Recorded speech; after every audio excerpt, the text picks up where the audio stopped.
Hey yo guys, it's been a while since I've reviewed an episode of either TNA Impact or WWE Raw.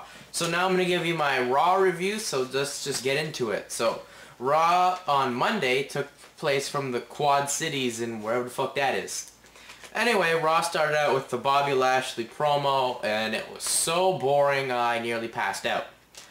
You can clearly tell that he doesn't know what he's doing in the promos, because he was just sitting there waiting for the McMahon music to come, and just waiting for the McMahons, Shane and Vince, to just take over.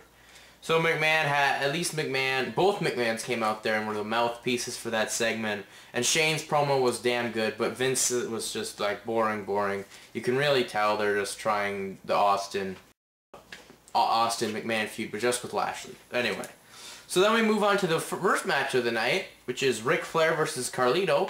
Almost as bad as it was on Judgment Day. So anyway, we just had the same thing with Flair chopping, and Carlito working on the arm, and very scientific wrestling, way too scientific wrestling. And the match just ended differently, count out. And at least we had a couple backcrackers. I don't like him calling it the backstabber, but whatever, we had Carlito hit two of them and spit in the apple on Flair, and leaving with at least a decent segment. Then we had Candice Michelle versus Melina in a match that I knew would be bad, but then I didn't realize how bad it would be until it took place. So let's just talk about the highlights. These two actually do have beef with each other. They don't like each other, but anyway, the match was pretty bad. Let's just say it was terrible. I mean, you had Melina dominate, and then Candice would overcome and become... Candice may become the female John Cena, ladies and gentlemen. Candice Michelle, the female John Cena. Anyway, let's just go to the finish here. Candice Michelle won the match after Melina failed to roll her up. What the fuck is that? That is the fucking worst finisher I've ever finished to a match I've ever seen. That could have been worse than what happened at Sacrifice. I mean, that's worse, in my opinion, than what happened on One Impact when Lance Hoyt got pinned after getting crotched on the top rope. Yeah, that's how bad it was, ladies and gentlemen. The worst finish in wrestling. Right there, ladies and gentlemen. So, she wins, and is probably going to go on to One Night Stand and get a women's title match, but that's an Extreme Rules pay-per-view, so she won't have it on a Raw, and I won't care. Two shits. Who cares? Candice Michelle, not even doing it for me. She's not improving. All she's doing is, spinning still. I mean, God, get the fuck out of TV there.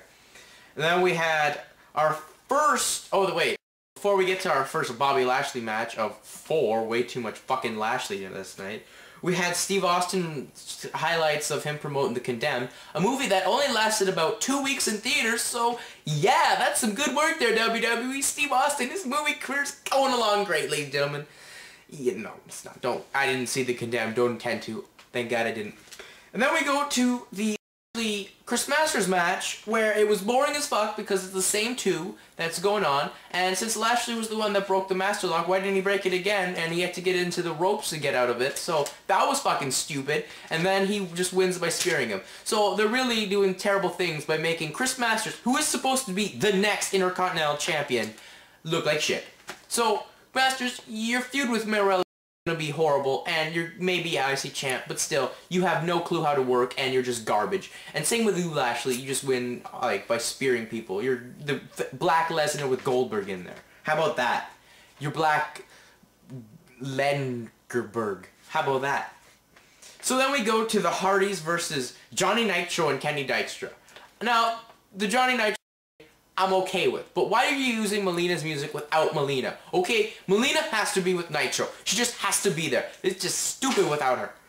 Anyway, they did have a cool move where Nitro elbow dropped Matt Hardy as Hardy was across Dykstra's knees. I will give them props for that.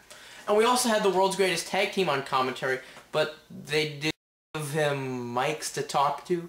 That's got to be a race thing right there, ladies and gentlemen. Bunch of racist people just because of Shelton Benjamin. That's a race thing. So anyway, the world's Nitro and Melina take the Dykstra take the loss, and Hardys win, and it leads to Kenny Dykstra and Johnny Nitro with the world's greatest tag team beat down the Hardys, and Kate and Murdoch make this celebration in the Tea Party. So that's fun. Then we have the Great Khali interview, which was bad. It was probably one of the worst segments of the night, but it turned out to be the best in my mind. I just don't know why. I figured that one out. Anyway, the Kali's interview, we had the translator and just say stuff about the steps. I mean, at least Kali has a mouthpiece and someone who can explain English. I mean, he's not a great mouthpiece. He's just whatever. Then Cena comes out and is just like, I want my rematch. I will rematch with you anytime you want. And then he gets owned. And then he does the worst selling job of the chop ever. It looked like someone had shot him from the 5th row, okay? He just fell over and whatever. And then he just took a big plop. So there's your Hulk Hogan, next version of Hulk Hogan getting owned. We're going to have him overcome the odds at One Night Stand again. I mean, I would honestly rather have Kali champion. Just because they can do something with that. But no, he has to come out and look like Superman and get owned. That's great work there too, WWE. You're clearly not even paying attention to John Cena anymore. You're paying attention to Bobby fucking Lashley. Who cares about him? Match 2 of Bobby Lashley versus Viscera. And by the way, the only thing I did like in this match was Bobby Lashley does have great athleticism. Can't take that away from him. When he leapfrogged Viscera and then he body slammed him in the same segment. Whatever. But this was the best match of the night for Lashley, since he had Viscera, a pro in the game, to work with, and he wins with... Viscera had some great athleticism, always, but anyway. We had Lashley win with the spear again, moving on. Then we had the Raw was at shit level, and then it just went, like, to diarrhea, like, automatically, once they showed that music video. There was no point. This was not fucking MTV, Much Music, or whatever. This is professional wrestling. That was, you could have built the Randy Orton feud. You could have the Randy Orton segment there. I mean, you just, what the fuck? Man, what the hell is this company thinking? This is not MTV or Much Music. Put it that way. And I don't think JR was impressed because King's like, I was great. And then Jim Ross was like, okay, so not even back to real business. No, wrestling. I was like, thank God, Jim Ross. Thank God for you. Oh my God, that video just pissed me off. I lost it, man. No, and then we had Bobby Lashley. Orton segment, but who cared? I mean, at least you're getting Orton heel heat and trying to bring back the Legend Killer gimmick, but whatever. That's that. Then we had Lashley versus Umaga, and Lashley got owned and did nothing, and this match was really boring, and we just had a DQ. And then we had Bobby Lashley versus Shane McMahon. Still boring, but a little bit better, because you have Shane McMahon who can move around in the ring. Just kind of a performer. And the only good spot in the match was the finish where Lashley did spear Shane. So we have 2 matches for One Night Stand. Not ECW One Night Stand, just One Night Stand now. We have the Street Fight ECW title match. And by the way, Bobby Lashley is an ECW star. He's on Raw like more times than a lot of other Raw superstars. Just make him a man. What the hell? And then you have the ECW title right now is more important than the WWE title. That title is like shit in my mind, because you have 2 people who don't even deserve, had 2 people who didn't even deserve to hold it. Honestly. So, Raw, in my mind, gets a 3. It was just so bad. I mean, it insulted my intelligence.